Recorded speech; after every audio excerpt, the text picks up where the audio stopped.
வணக்கம். தமிழ்நாடு முதலமைச்சர் விஜய் அவர்களுக்கு திருநெல்வேலி மாவட்டம் மீனாட்சி சுந்தரம் இந்து பாதுகாப்பு படை மாவட்ட தலைவருங்க. அதாவது விஜய் அவர்கள் கரூர் போனது செஞ்சது மக்களுக்கு செய்கிறது எல்லாமே ஓகே. அவர் கருத்துக்கு நாங்கள் தலைவணங்குகிறோம். கஷ்டப்பட்ட மக்கள் அவருக்காண்டி இறந்ததுக்கு அவர் செய்கிறாரு, அது கருத்துக்கு ஒன்றும் பிரச்சனை கிடையாது. ஆனால் அவர் கவர்மெண்ட் ஜாப்பை எடுத்து கொடுக்குறது ஒரு மக்களோட பையிலேருந்து எடுத்து கொடுக்குற மாதிரி பல லட்சம் கோடி மக்கள் இது பிள்ளைங்க எவ்வளோ தூரம் படித்து பாடப்பட்டு அந்த கவர்மெண்ட் ஜாப்புக்காண்டி வரிசையில் நின்று அவ்வளோ தூரம் பாடப்படுறாங்க. நீங்கள் கவர்மெண்ட் யார் என்னென்ன சொன்னீங்க, மக்களுடைய பணத்தை எடுக்க மாட்டேன், மக்களுடைய காசை தொட மாட்டேன், எல்லாமே என் பையிலேருந்து செய்வேன்னு சொல்லிவிட்டு இப்போ இது மக்களுக்குரிய ஒரு கவர்மெண்ட் ஜாப் எடுத்து கொடுத்துருக்குறீங்க.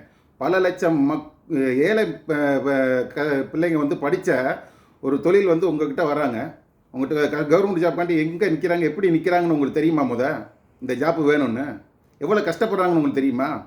நீங்கள் ஈஸியாக ஒரு பதவிக்கு வந்துட்டேங்கிறனால ஒரு ஏழை மக்கள் துச்சப்படுத்துகிற மாதிரி. இவங்க என்ன தேசிய தலைவர்கள் அக்கீலேருந்து இறந்தவங்க சார், உங்களை பார்க்க வந்தாங்க. உங்கள் பையிலேருந்து செய்யுங்க, சந்தோஷம், யாரும் கேட்கல. ஆனால் கவர்மெண்ட் ஜாப்புங்கிறது நீங்கள் அந்த பிள்ளைங்க படித்த பிள்ளைகளை அசிங்கப்படுத்துகிற மாதிரியும் அவமானப்படுத்துகிற மாதிரியும் இது என்னுடைய கருத்து. இது ஒரு தவறான செயல். தயவுசெய்து இதை நீங்கள் வழிமுறைப்படுத்தக்கூடாது. கொடுத்துட்டீங்க, இதுக்கு என்ன நடைமுறை எடுக்கணுமோ அதை பாருங்கள். பல லட்சம் ஏழை பிள்ளைகளை ரோட்டில் நிற்கிறாங்க சார். அதெல்லாம் நீங்கள் அவங்களுக்கு கவர்மெண்ட் ஜாப்பு என்ன பண்ண முடியும் அதை பண்ணுங்கள் சார், எல்லோரும் சந்தோஷப்படுவாங்க. நீங்கள் பல வாக்குறுதிகளை கொடுத்துருக்குறீங்க, அதை நிறைவேற்றுறதுக்கு என்ன வழிமுறைகள் உண்டோ அதை பண்ணுங்கள், சந்தோஷம்.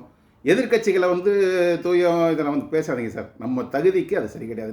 உங்களுக்கு போஸ்டிங் கொடுத்துருக்காங்க, நல்ல ஒரு போஸ்டிங்கில் நீங்கள் சீட்டில் உட்காந்துருக்கீங்க, தலைவராக உட்காந்துருக்கீங்க. அப்பா ஸ்தானம், அண்ணன் ஸ்தானம், மாமா ஸ்தானம், தாய் மாமா ஸ்தானங்கிறீங்க, சந்தோஷம் எங்களுக்கு, சரிங்களா? அந்த இரத்த உறவாக நீங்கள் பேசும்போது எல்லாருமே இரத்த உறவு தான் சார். உங்களுக்கு கீழே அவங்க தோத்துட்டாங்க, ஓகே, அவங்கள குத்தி காட்டாதீங்க. நீ தோத்துட்ட, உன்னை பழி வாங்குறங்கிற ஒரு நிலைமை இருக்கக்கூடாது சார். அது ஒரு முதலமைச்சருக்கு அழகு கிடையாது. நீங்கள் தயவுசெய்து இனிமே இந்த பழி வாங்குகிற நோக்கத்தை விட்டுட்டு உங்களுடைய நீங்கள் என்ன வாக்குறுதி கொடுத்தீங்களோ அதை நிறைவேற்றுறதுக்கு எந்தெந்த ப்ராஜெக்ட் வரும், எந்தெந்த இது பண்ணுனா மக்களுக்கு என்ன குறைகள் இருக்குது, குறைகளை தீர்க்க சொல்லுங்கள். உங்கள் தலைமைச் செயலகத்துக்கு வந்தாச்சுன்னா ஒவ்வொரு இவங்களை பேர் என்ன மினிஸ்டரை பார்க்குறதுக்கும் லைனில் நிற்கி கொத்து பூ வாங்கிக்கிட்டு ஃபோட்டோ கொடுக்கணும், ஸ்டில் கொடுக்குறதுக்கும் அவங்க குறைகள் தீர்க்கலை. ஒரு லெட்டரை வாங்கி கொடுத்தோம்னா கொண்டு போய் வச்சுட்டு நானே வந்தேன் சார், தலைமைச் செயலகத்துக்கு வந்தேன், நானே வந்தேன், ஸ்டில் எடுத்தேன். எனக்கு பெருமை. கேட்டால் எல்லோரும் கேட்குறேன், சார் அமைச்சரை போய் பார்த்துட்டீங்க, என்ன குறை தீர்த்தேன்? என்ன சார் குறை தீர்த்தாங்க? குறை ஒன்றும் தீர்க்கலை, என்னன்னே கேட்கலை, குறைகளை கேட்கலை. எங்களை ஒரு பேப்பரை வாங்கி தூக்கி போட்டாங்க 10ஓட 11. இதுதான் சார் நீங்களும் பண்ணுறீங்க. எதுக்காண்டி வந்திருக்காங்க காது கொடுத்து உட்காந்து கேட்க சொல்லுங்கள் சார். நாங்கள் ஃபோட்டோ எடுக்க வரல, குறைகளை தீர்க்கிறக்காண்டி உங்கள்கிட்ட மனு கொடுக்க வந்திருக்கோம். அவங்களுக்கு மரியாதை கொடுக்க சொல்லுங்கள், சரிங்களா? நீங்கள் அமைச்சர்களை உட்கார வச்சுருக்கீங்க, நல்ல ஓகே. கஷ்டப்பட்டவங்கள உட்கார வச்சிங்க, எங்களுக்கு மிகப்பெரிய சந்தோஷம். ஆனால் அவங்களும் இந்த பழைய அமைச்சர்கள் மாதிரி வரக்கூடாது. அவங்களுக்கு கோரிக்கை வைக்கிறேன், தயவுசெய்து கோரிக்கை எதுக்கு வர்றாங்க, என்ன கஷ்டத்தில் வர்றாங்க, என்ன கோரிக்கைகள் அதை நிறைவேற்ற போகிறாங்க சார்.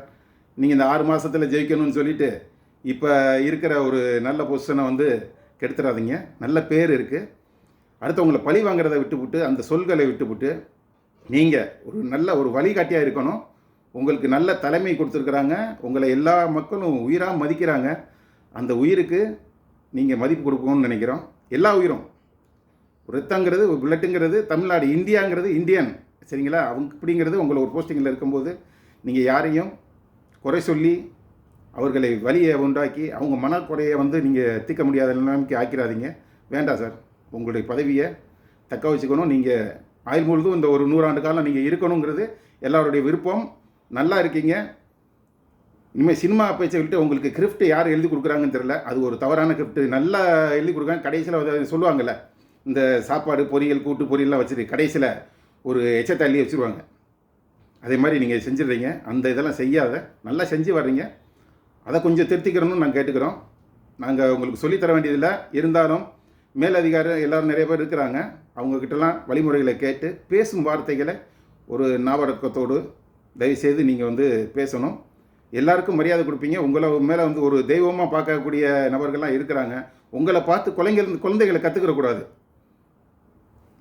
இப்படி செய்கிறது, நான் வந்து பழி வாங்குற மாதிரிலாம் செய்யாதீங்க சார். உங்களை பார்த்து இனிமேல் வருங்கால பிஞ்சு குழந்தைகள் வந்து உங்களை பார்த்து கற்றுக்குறாங்க, உங்களை பார்க்குறாங்க. டிவி விஜய் சார் வந்துட்டாரா, ஐயோ எங்கள் அண்ணன் மாமா தாய் மாமா இந்த நோக்கத்தில் தான் எல்லாருமே பார்க்குறாங்க. அந்த வாய்ப்பை வந்து தவறாக பயன்படுத்த வேண்டாம். தவறான கொஸ்டின் சொல்லிக் கொடுக்க வேண்டாம் சார். நல்ல வழி காட்டுவீங்கன்னு சொல்லி தான் உங்களை தேர்ந்தெடுத்திருக்காங்க மக்கள். தயவுசெய்து நீங்கள் நல்வழி காட்டுவீங்க. இனிமே வரும் காலத்தில் இந்த 6 மாதத்தை விடுங்க சார். நீங்கள் இருப்பீங்க சார், நீங்கள் தான் ஜெயிப்பீங்க. சரிங்களா? உங்கள் கட்சி ஜெயிக்கும். ஏன்னா நல்வழியில் வர்றீங்க.